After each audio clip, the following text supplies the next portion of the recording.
Shalom, saudaraku yang dikasihi Tuhan Yesus Kristus. Kali ini saya akan memberikan renungan Natal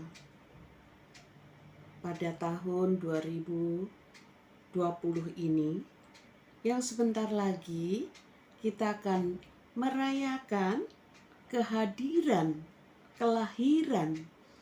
tahun baru 2021. Saudara yang dikasihi Tuhan, tentunya kita semua juga merasakan bahwa Natal kali ini, Natal tahun ini yang belum pernah terjadi ya. Kita sekarang merayakan Natal melalui virtual, melalui Zoom meeting, ataupun melalui live streaming, baik itu melalui Facebook, Instagram, atau YouTube. Atau bahkan seperti saya sekarang sedang membuat video yang nantinya akan saya upload di YouTube untuk memberkati saudara semua. Saudara yang dikasihi Tuhan, mari kita sejenak berdoa. Merayakan Natal di hati kita, di hidup kita. Merayakan kelahiran Tuhan Yesus Kristus, Juru Selamat kita. Mari saudara kita berdoa. Terima kasih Tuhan Yesus, 2020 tahun yang lalu Engkau sudah hadir di dunia ini, dan kelahiran-Mu yang adalah penjelmaan Bapa itu sendiri, Allah itu sendiri. Karena Engkau sangat mengasihi kami umat-Mu, manusia sebagai ciptaan-Mu yang sempurna. Jamah hamba-Mu untuk memberitakan firman-Mu. Roh Kudus-Mu taruh di dalam hatiku, mulut lidah bibirku. Kiranya bisa menjadi rema bagi semua orang percaya, anak-anak Tuhan, hamba-hamba Tuhan, baik itu di Indonesia, baik itu di Eropa, di Amerika, di Belanda, atau di semua penjuru dunia. Terima kasih Bapa, berbicaralah melalui hamba-Mu. Di dalam nama Tuhan Yesus Kristus, bila ada kuasa-kuasa kegelapan yang ingin mencuri firman-Mu, kami tolak di dalam nama Tuhan Yesus Kristus. Biarlah kiranya hanya Roh Kudus-Mu yang saat ini berbicara melalui hamba-Mu. Terima kasih, saat ini hamba-Mu siap untuk memberitakan firman-Mu. Haleluya. Amin. Saudaraku yang dikasihi Tuhan, mari persiapkan hati kita, persiapkan juga Alkitab atau HP suci kita. Ya saudara, kita buka di dalam Yohanes 3 ayat 16.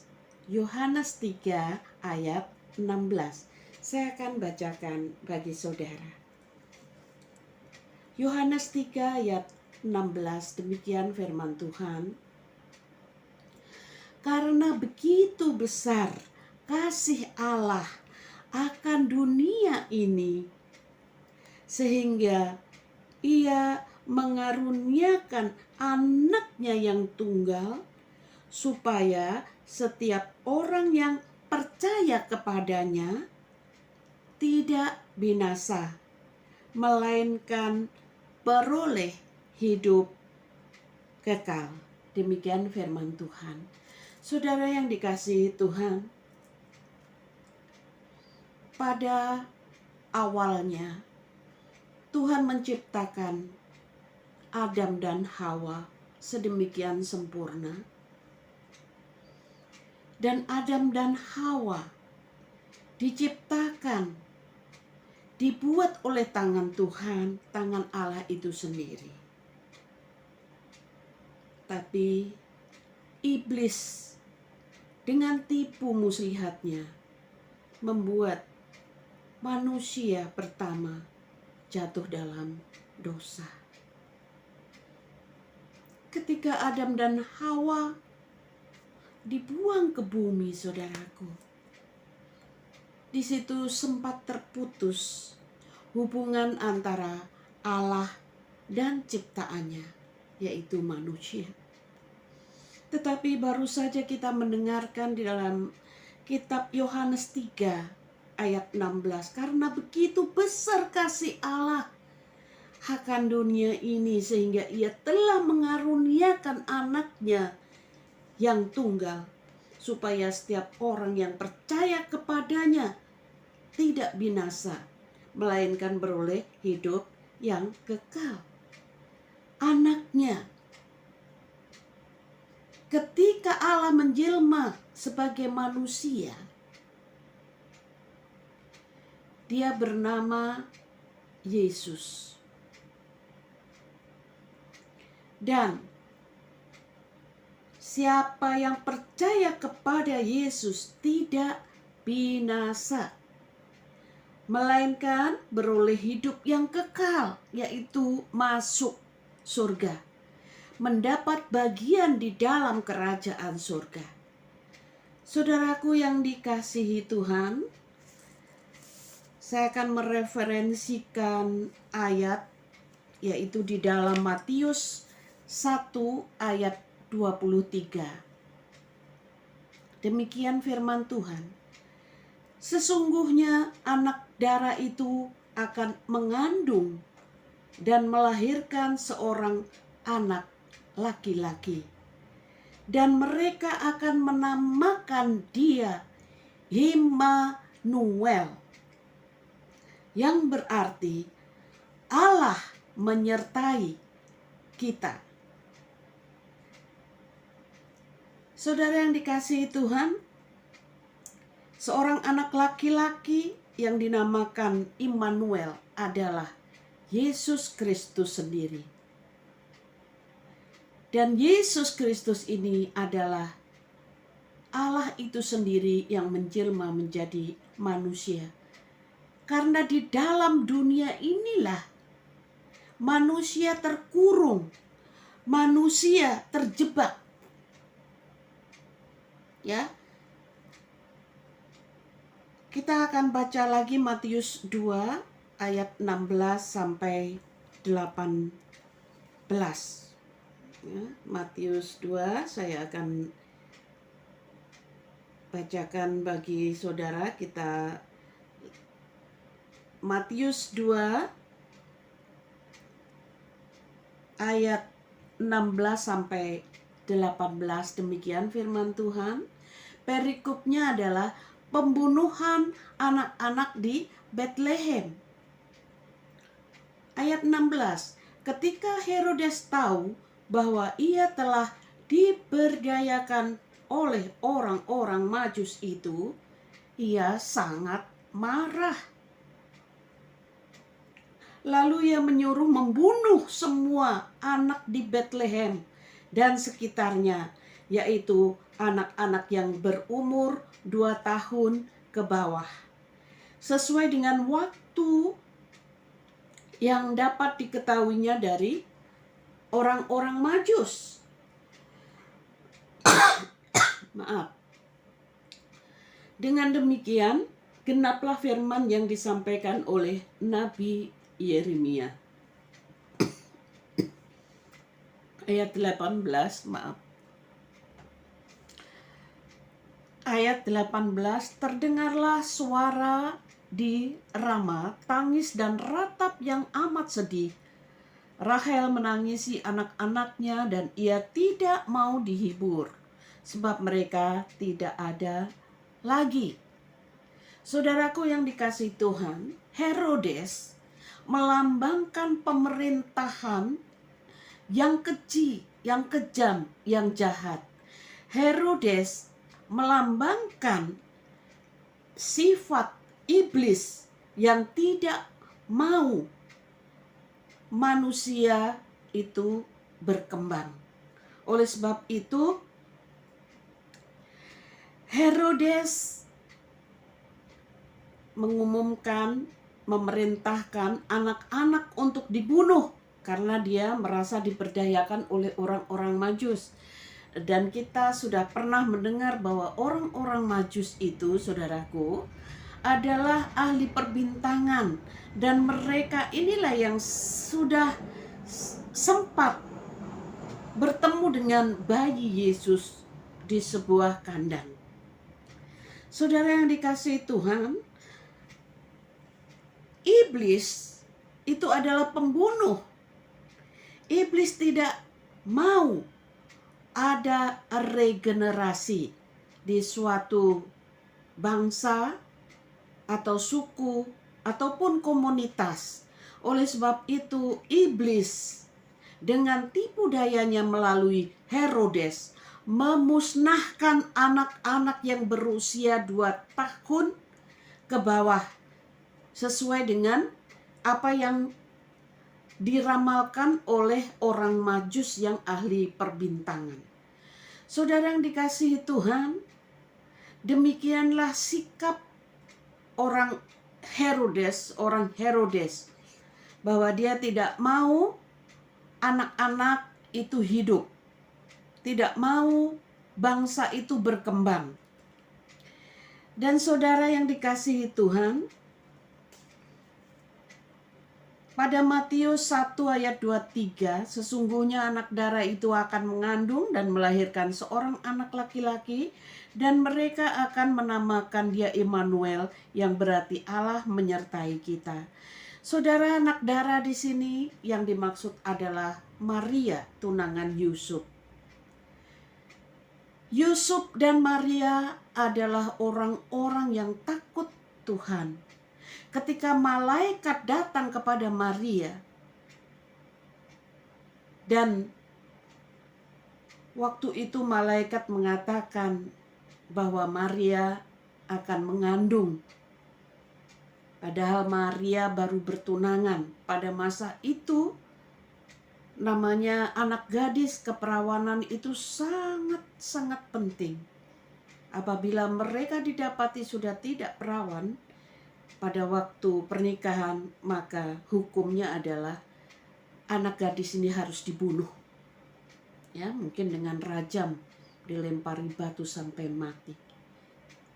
Inilah Maria dan Yusuf adalah lambang orang-orang yang takut Tuhan, orang-orang yang taat dan setia kepada Tuhan.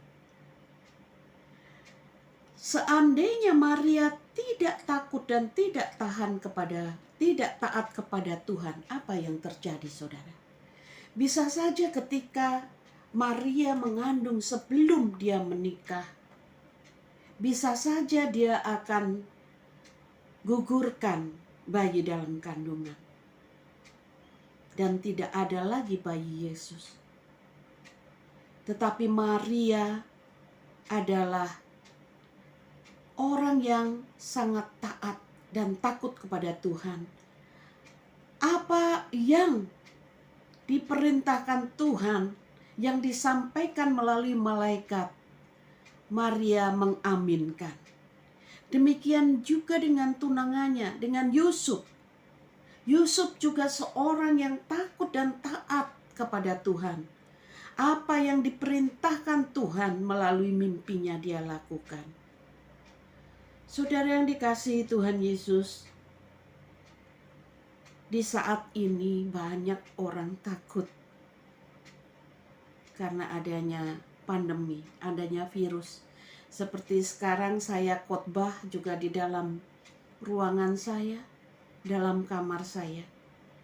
Sebenarnya bukan karena takut atau apa, tetapi kita juga harus memakai hikmat yang sudah Tuhan berikan. Kalau memang di luar sana ada bahaya yang mengancam kesehatan kita, keselamatan kita, kita juga harus memakai hikmat Tuhan. Jangan keluar.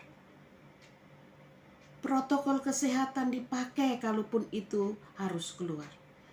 Saudaraku, virus yang saat ini ada di seluruh dunia. Virus ini juga ditumpangi, dinaiki, dimasuki oleh roh jahat. Di mana roh jahat ini juga tidak suka adanya manusia yang berkembang biak semakin banyak. Oleh sebab itu, virus yang sudah ditumpangi oleh iblis ini sifatnya sangat ganas dan mematikan.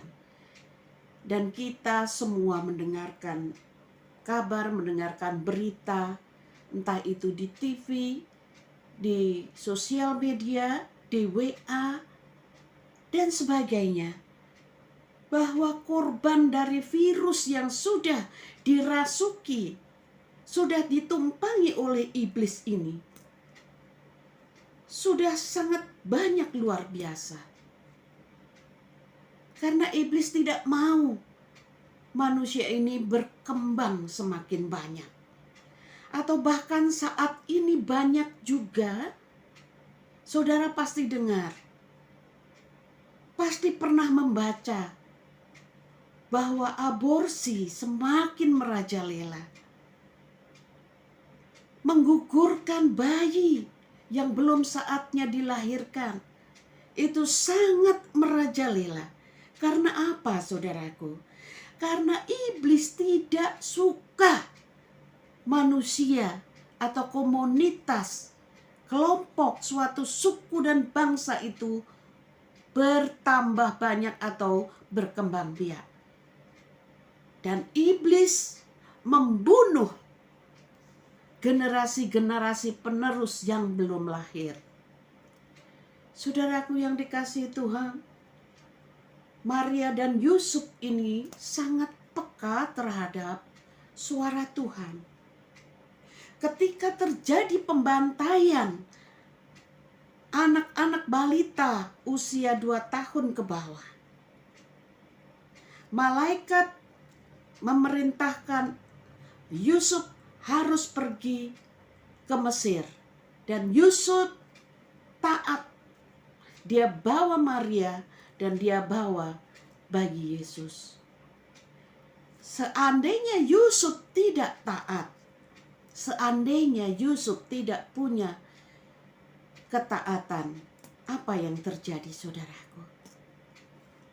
Bisa dipastikan balita atau bayi Yesus ini mati. Dan karya keselamatan itu tidak akan terjadi.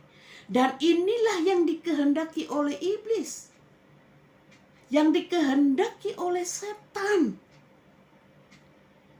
Tetapi karena ketaatan Yusuf dan Maria, maka karya keselamatan melalui Yesus Kristus berjalan dengan sempurna.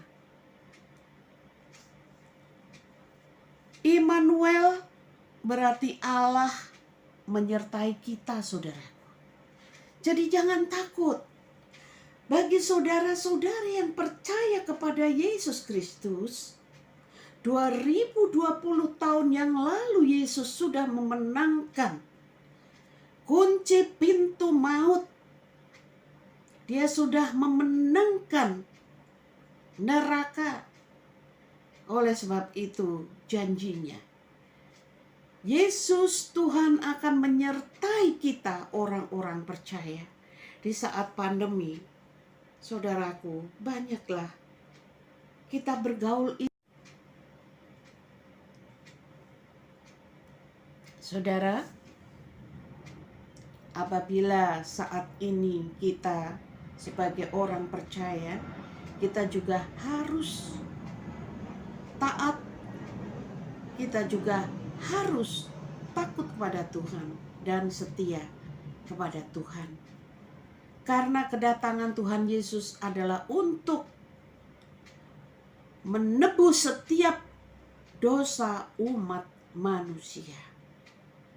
Kita sudah dibebaskan dari dosa-dosa. Kita sudah dilepaskan daripada sakit penyakit. Untuk itu kita jangan takut.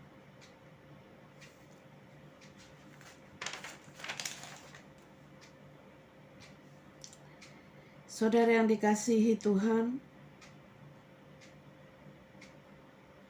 saat ini